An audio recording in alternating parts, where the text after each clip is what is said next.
Olá, alunos, sejam bem-vindos à nossa aula de ciências. Eu sou a professora Cláudia e hoje estou aqui para a gente falar um tema bem legal, tá? Vamos falar sobre cadeia e teia alimentar. Como os seres vivos se relacionam num determinado ambiente, tá?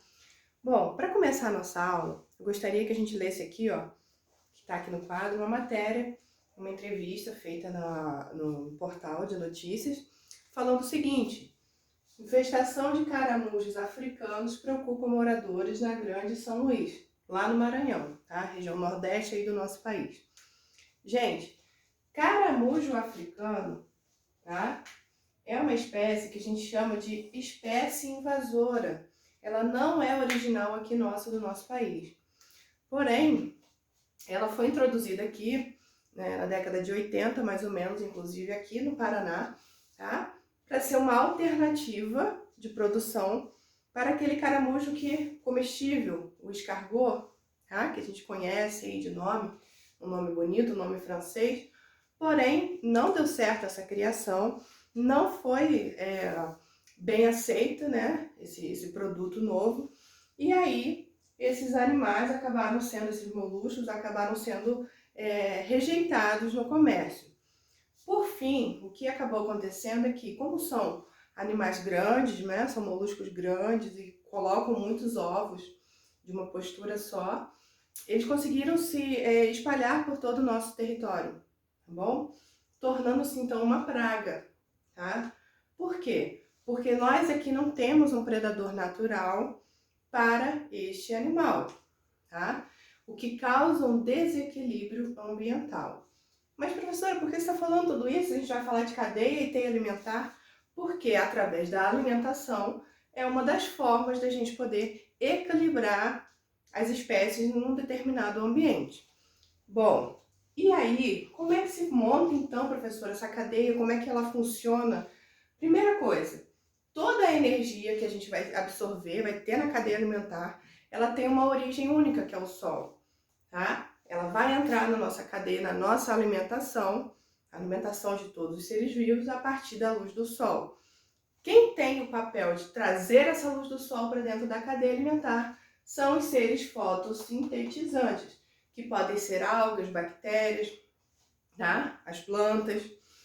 Esses seres fotossintetizantes, eles absorvem essa luz e junto com outros nutrientes e tudo mais, água, né, e alguns sais e tudo mais, ele vai criar ali, então, a partir do processo de fotossíntese, vai criar a glicose e o alimento para ele ali, tá? A partir daí, a gente tem os consumidores, que são os seres que vão se alimentar desse primeiro ser vivo ali que utilizou somente a luz do sol. E aí a gente tem os animais, né, os seres herbívoros, os carnívoros e os onívoros.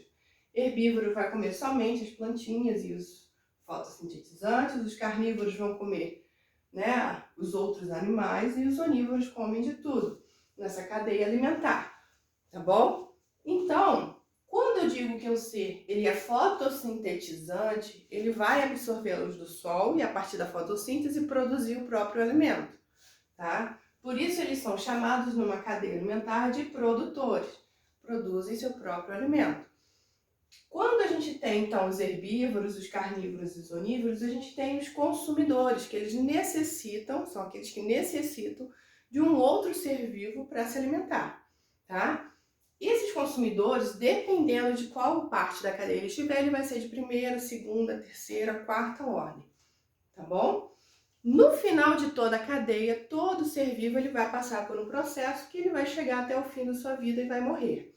Nessa morte, a gente tem então os decompositores, que são os seres responsáveis por reciclar a matéria, transformar tudo isso daí em nutrientes novamente para que a gente reutilize, né, com novas plantas e tal, produzindo novos nutrientes para a gente, para toda a cadeia, tá?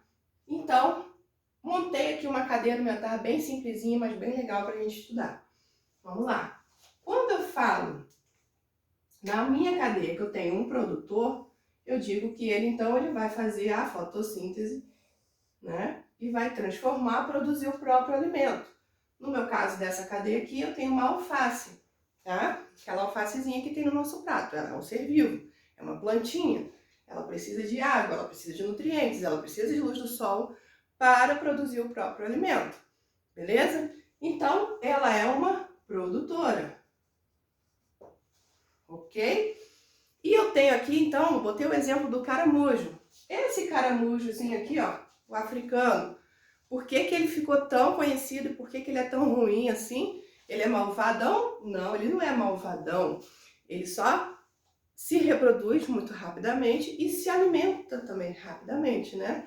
Então ele consome aí as lavouras, ele pode ser ruim para as lavouras, né? Afetando inclusive até a economia. Então, o caramujo, ele é um ser consumidor. Como ele consome, aqui no meu caso, a alface, né? Ele se alimentou da minha alface, eu tenho a minha produção lá e esse caramujo foi lá e se alimentou da minha alface.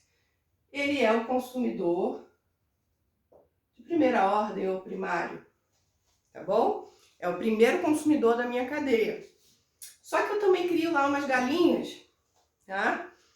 As galinhas se alimentam desse caramujo, tá? Não o africano. O africano, ele não tem ainda aqui um predador natural, tá bom? Mas se for um caramujo pequenininho, tá? Uma espécie nossa aqui, a galinha vai lá e vai se alimentar dele. Observem comigo que a setinha vai indicar quem serve de alimento para quem. Então, a alface serve de alimento para o caramujo e o caramujo serve de alimento para a galinha, ok?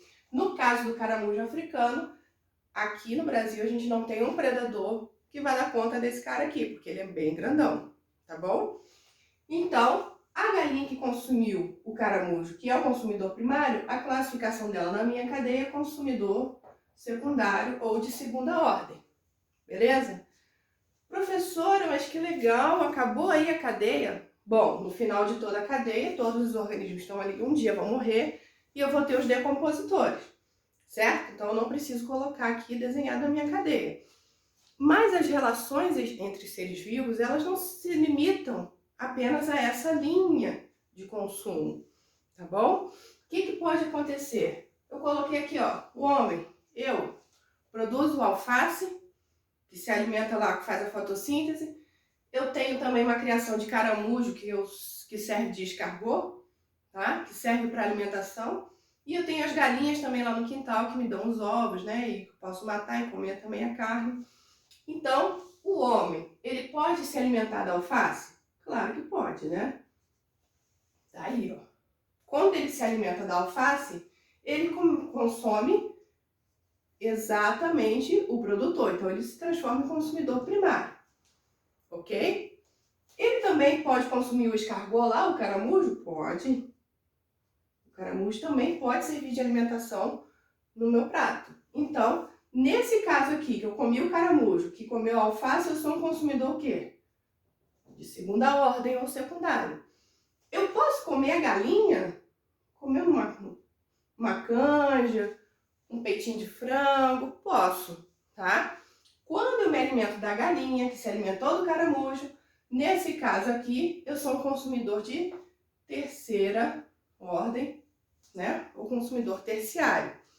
Então, gente, a nossa relação de alimentação, ela não é uma relação linear, tá? Quando você tem seres que são, por exemplo, onívoros, que comem tanto as plantas como comem outros animais, se alimentam de outros animais, a gente tem o que a gente chama de teia alimentar, tá bom?